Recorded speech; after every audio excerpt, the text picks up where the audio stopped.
Welcome to For the Church, a podcast for the flock of Zion Presbyterian Church in Columbia, Tennessee. We want to help you think biblically about everyday matters. Zion Church exists to join Jesus and his mission to reach people with the gospel and then to equip his people to worship and serve. I'm your host, Keaton Paul, and joining me is my regular conversation partner and co-host, Seth Scruggs. Few things are more important to the Christian life than worship. In fact, worship in some capacity is why we get out of bed in the morning. The Bible has a lot to say about worship, and it takes it very seriously. And so this season, we've gone through and taken the various aspects of our worship and what a Sunday worship looks like here at Zion Church. And as we finish up the season, we've brought on a few guests, special guests that is, which is precisely what we're going to do today. But before we do that, hey Seth, how are you? Hey, I'm good. I got some tea. Yeah. We're recording this in the evening because which is not what we usually do. That's right. But our guest, Our esteemed guest. our guest has a real job, and so Sometimes.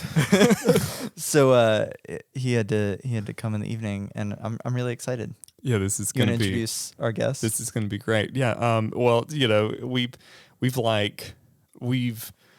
cliffhangered this one so many times it feels like, and even last week with Logan, we cliffhung. Yeah. Okay. There we go. Cliffhung it again. So who is our esteemed and special guest? You guessed it. It is the one and the only. It is Cam. Wow, an esteemed guest. That's such a wonderful introduction.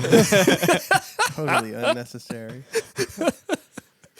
We're privileged to have with us Cam today. Cam, as you know, is our worship director here at church. What is that your official title? I can't remember. I think so. Yeah. I think it's worship director. Yeah, worship director. That's right. I should know, but When you said that, I just assumed that's what it was, and I was surprised because that was the first time I'd heard it. So yeah.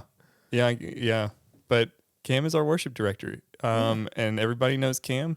But everybody sees Cam, but maybe not everybody knows Cam. So here's our first question. Okay. Who is Cam? Who is Cam? Well, I am Cam.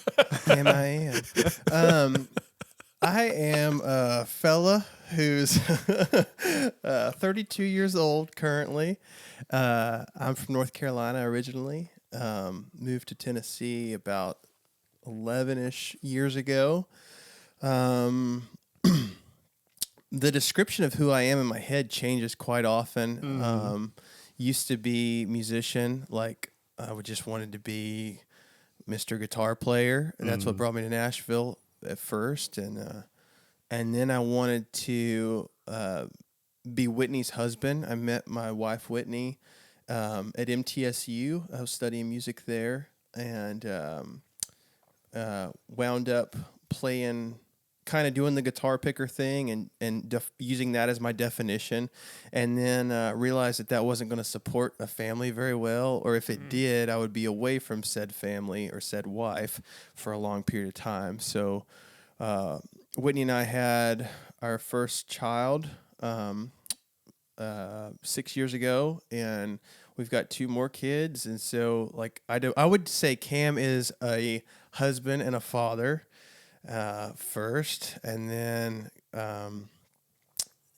I do all kinds of stuff for work at this point, but I have a small landscaping company, and just like a day job worker, and I try to play music when I can, and I'm the worship director for the church, which is really cool, and it's cool being kind of bivocational doing this. I'm thankful for that that kind of juxtaposition within the week to week of things I get to experience. I'm not stuck in one thing. I kind of I feel like a full swath of, okay, this is life now. So, Yeah. So you've always, it seems like at least, you've always had, you're a guy who, if you just had one thing to do all the time, you would get exceedingly bored.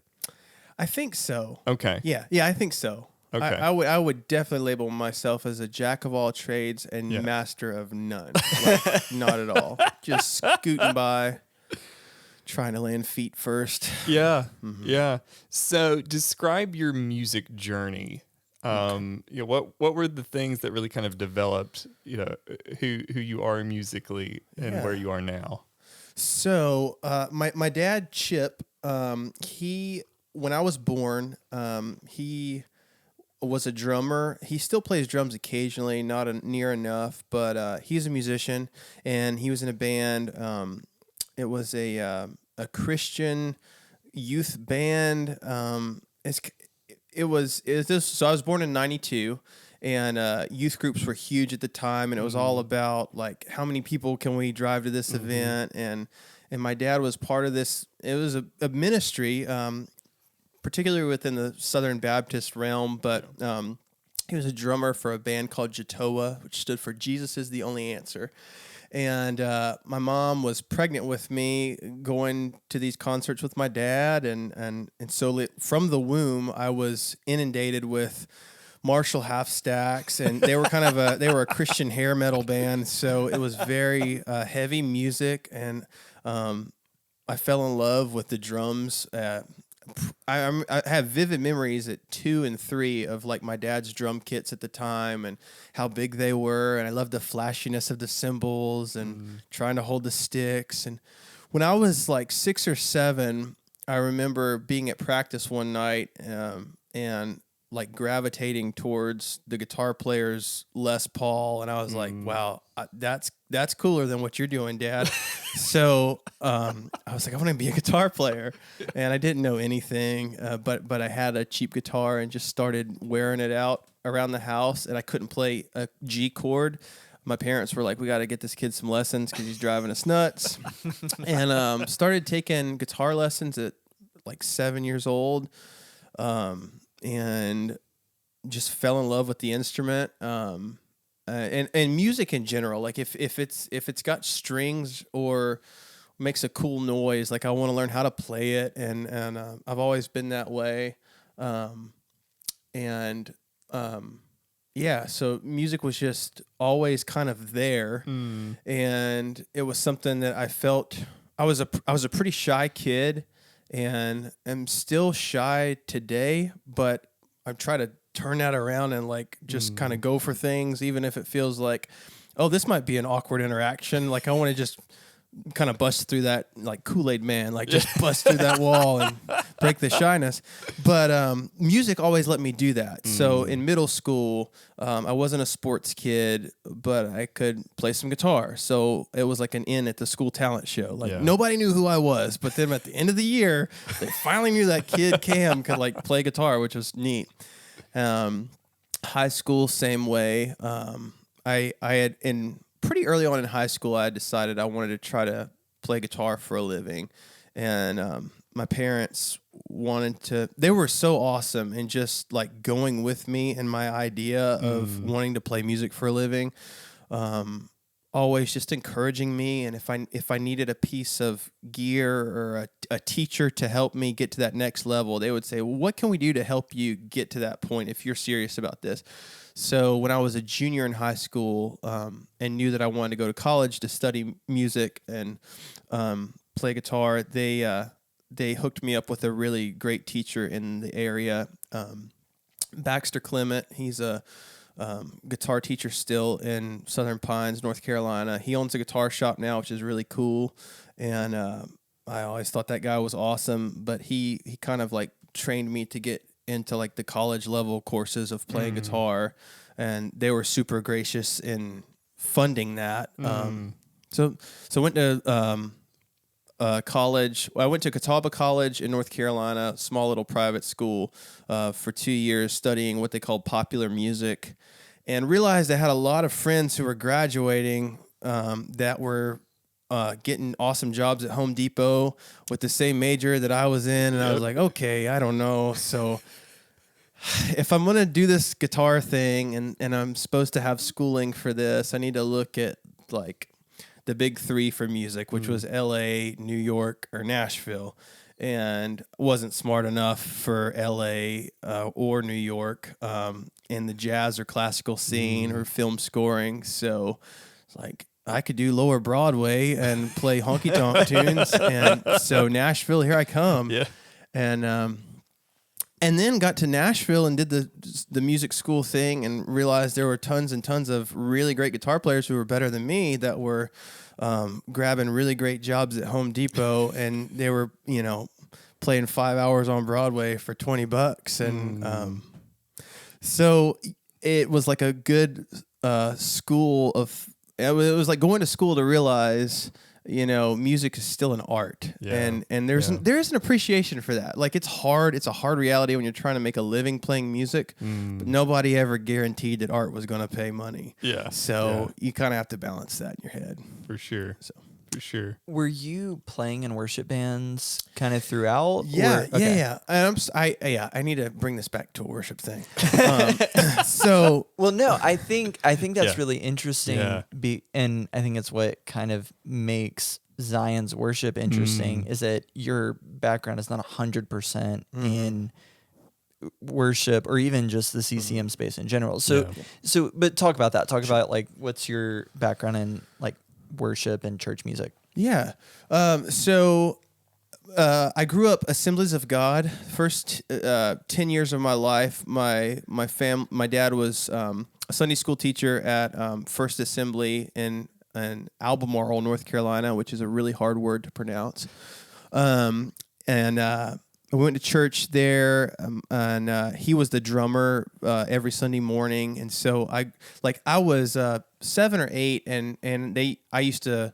My mom is a hospital worker. She works in the laboratory at a hospital, and always has done that job. So on the weekends, she would often be working, and so I would go to practice with my dad early Sunday mornings, and to keep me occupied and them not have to hire a babysitter, he would give me a pair of bongos or a set of congas, and so I would just play the whole 2 worship sets that followed the rehearsal on stage. I was 7 or 8 and didn't really know what I was doing, and that just one thing led to another. I was from that point I started learning the bass guitar, and if the bass player was out, I would sub and just play really terrible bass guitar with the praise band.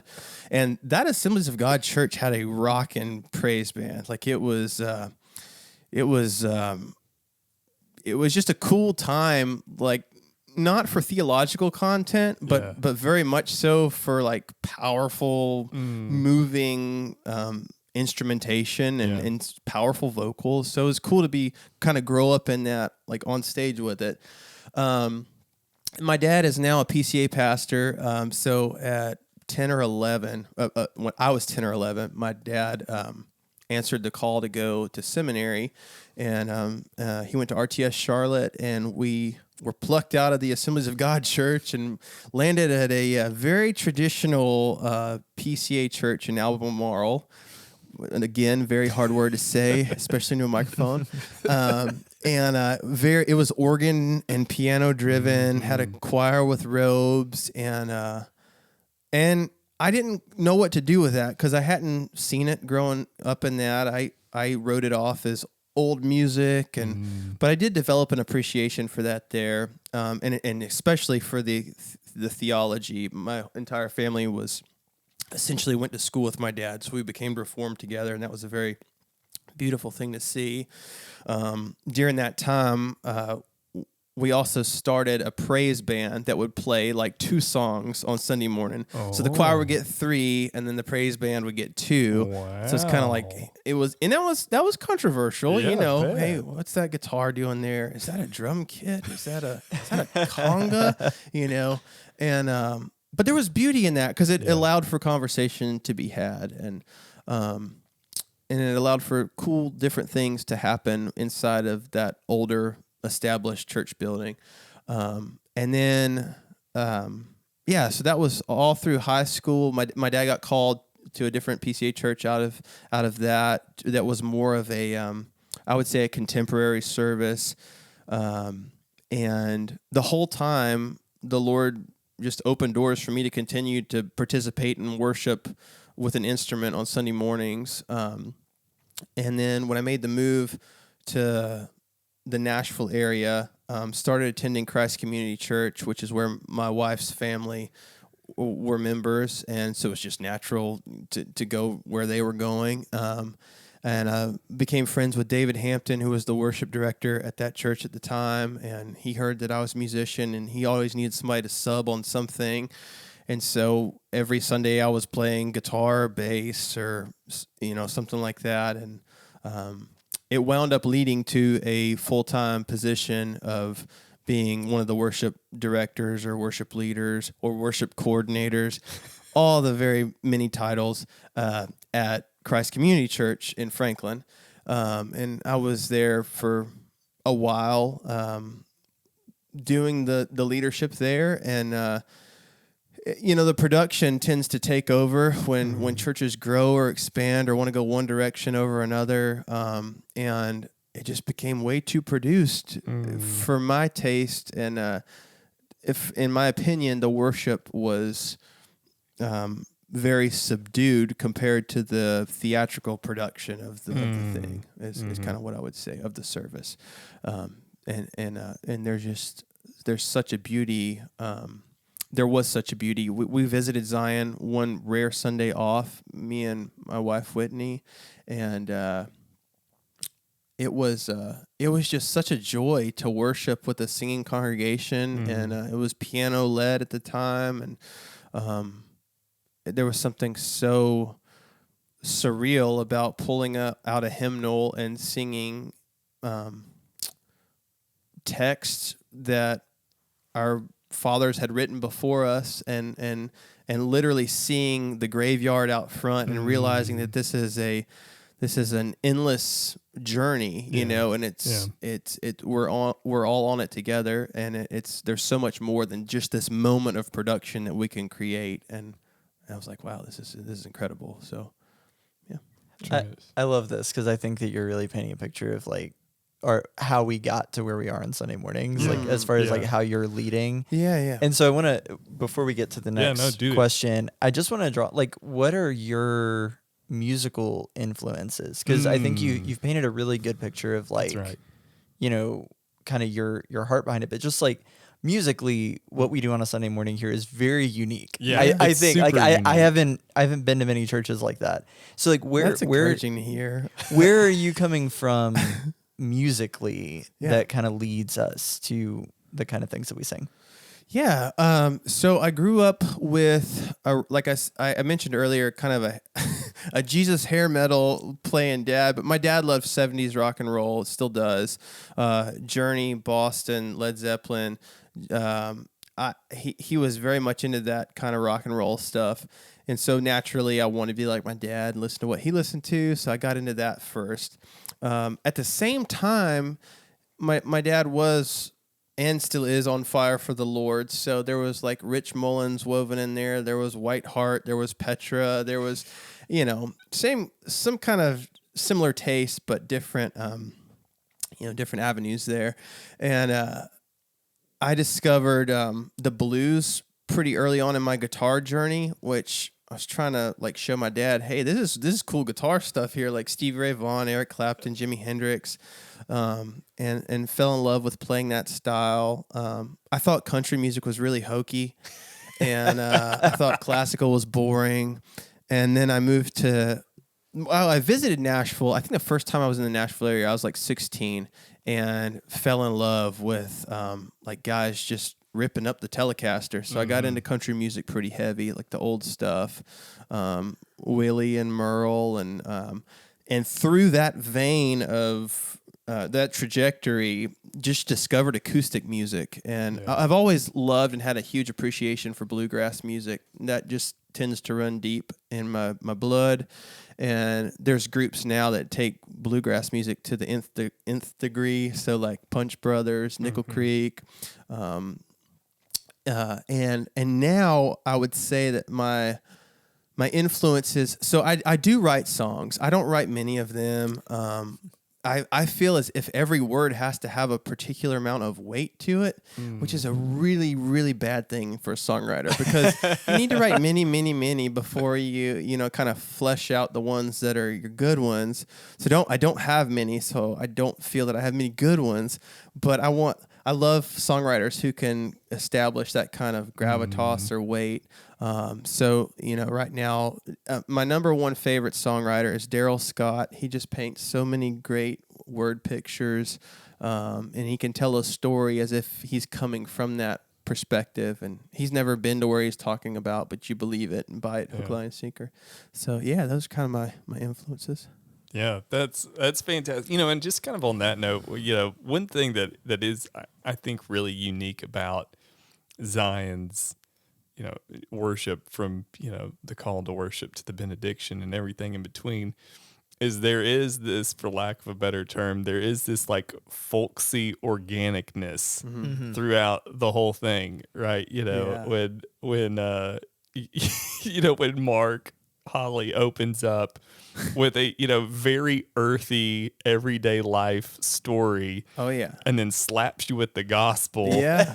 And it is like, great, let's and on that note, here's our call to worship. And you're like, oh my gosh. Yeah. And prayers are beautiful. And then as soon as that, we jump right into singing. And there's something about the style both of that and the tonality of the music that just lends itself together in such a particular way that I think is really unique. Yeah. Yeah, it's not very scripted, and that's beautiful. No, we're all kind of flying by the seat of our pants sometimes.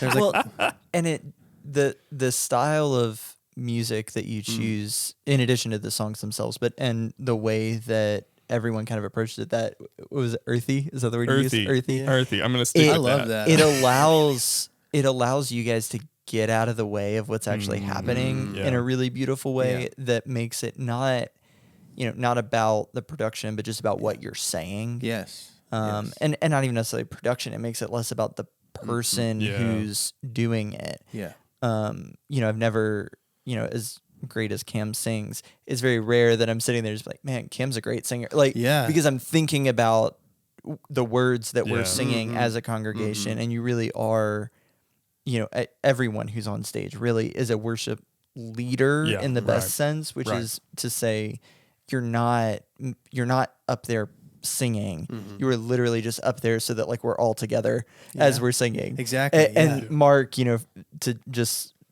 tie it all together, he's doing the same thing. He's up there to kind of give us the call to worship, but it's not about Mark. Right. Exactly. Yeah. There's a transparency there that I think is that we want to try to achieve. And I'm always trying to, you don't want to try to be achieving during worship. You're engaging with the congregation in worship, but there's this idea of transparency that I think you literally want to become invisible. Yeah. So that you are one with the congregation and it's just one voice. Yeah. And so sometimes you'll see me step off of the microphone and it's literally, I just love and rejoice hearing the body of Christ sing. And so I know that I've got the best seat or stance in the house at that point because I'm just hearing the fullness of that. And it's awe-inspiring because you realize that you are singing these timeless truths with the body of Christ, and sometimes that translates, or you don't want to be like emotional butterflies. Sometimes you feel that, and sometimes you don't, and it's nothing you can create. Yeah. But when the Lord blesses you and lets you kind of see that, you're just very thankful. And I think I'm very blessed to be a worship director during this time because there is maybe a gravitating towards the earthiness of rootsy, folksy, kind of bloodline music, I would say, that really resonates. Yeah. And if you can get people kind of kick-started with that, and then just everybody, band-wise and vocal-wise backs off and just hear the body of Christ sing, that's the coolest sound. Yeah, for sure. Yeah. So on that note, why do we sing the songs that we sing? We sing the songs we sing because they are grounded in biblical truth. I really want to look for theological truth in what the church sings. Yeah, for sure. Number one, like it's got to be biblically sound. We want to sing as much as we can of praise songs, not inward reflection, but adoration or confession, proclaiming who God is. That's kind of why we sing the songs we sing. Yeah, and you can totally see that, and which is something I've, there's a pretty narrow slot of having an earthy sound, which is, that's the kind of people who are here, that really is kind of the culture of one of the cultures of the church. But also at the same time having things that are, so biblically sound that hit the full array of the Christian life, from confession to lamentation to proclamation, and supplication and everything in between. And so, the task of finding the right songs can be difficult. It is difficult. And it's difficult to introduce a new one, and you want to maintain like a new freshness, but at the same time, you can sing a song 1,000 times and get something new out of the lyrical content each time, or it could just completely, you're like, oh, it's this song again, and then you tune it out. But there is something, I think about a new believer singing the words of "Be Thou My Vision," and that's an amazing thing that a human who now puts their faith and trust in Jesus Christ is singing "Be Thou My Vision." Right. That's a huge thing. Yeah. So totally. if we did it 2 weeks ago, it's like let's open our eyes and our hearts and sing this with a fullness and a newness. There's something to be said for singing songs that are known. Yeah. Singing psalms that are known. But there's great new stuff out there too, which I love and would love recommendation on that too. And so when it comes to that, because we do have such a large, we have the Trinity hymnal, but then we also kind of have our own sub hymnal of more modern songs. Yeah. When it comes to introducing a new song, what are your kind of standards? Like, what are you holding it up to kind of say, I think this is good. Yeah. This is worth introducing into the congregation. So like, a great example would be like Shane and Shane stuff, their Psalms album, where it's, you can't argue the theological content of the Psalms. Right. But you want to make sure like it's musically approachable. You don't want to try to sing something that's vampy or does, there are churches who do modulation very well, but we do a good like one modulation and that's it. So you don't want it all over the place key wise. And really, it's just about theologically vetting lyrics. There's so many great songs. I think that the church has just adopted as hymnody, and you're always kind of looking for those like "In Christ Alone's" or "Before the Throne of God Above," and it's rare that you stumble across ones like that. But you're thankful when you're like, "Oh, this will be a great one that the church can really just sing out." After a couple times through the services, Yeah, that's great. Yeah, and that's important because this is something we've somewhat talked about before on here. Is we love our Trinity hymnal, and you flip through and you're like, there's so many on there that are just like they're absolutely dazzling, beautiful, unbelievably lyrically, like just gorgeous. But then we go to sing them, and sometimes it's like, man. Or we typically don't sing a lot of the melodies that are exceedingly difficult to sing. Case in point, at the Maundy Thursday service, one of the songs on there was "Oh, the Deep, Deep Love of Jesus." Yes. And, there are like 5 different melodies for it. Which, by the way, before the service, like 2 seconds before, I was like, Keaton, what tune are we singing for this? Right. Which is so there are like 5 different ones, and all of them are kind of hard to sing. It's an amazing song, and I'm so glad that there are so many iterations for it. But so those are there.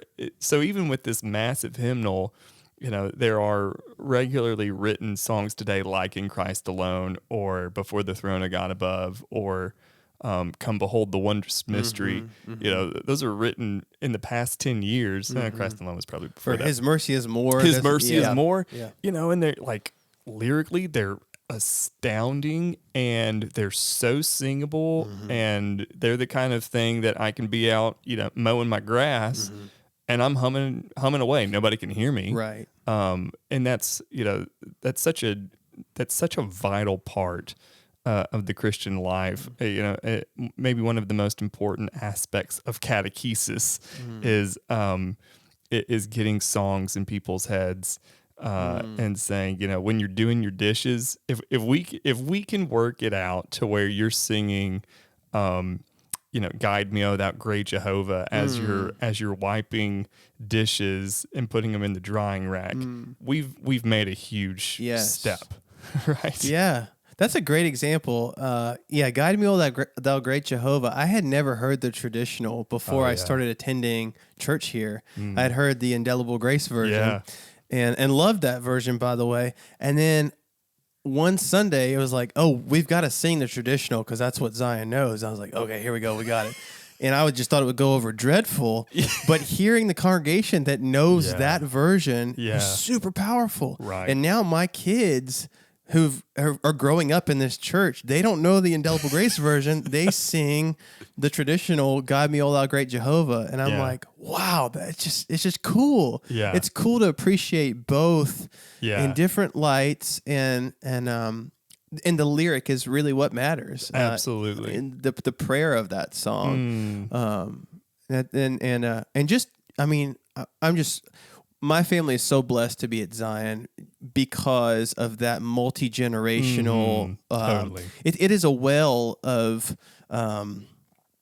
just experiences and different depths of faith and different ages, like the children we have here and the older saints we have here, and all the in between. Just super thankful for the influences in my kids' life, in my life. I think that's one of the contributing factors to the earthiness is just looking out and seeing these vast demographics.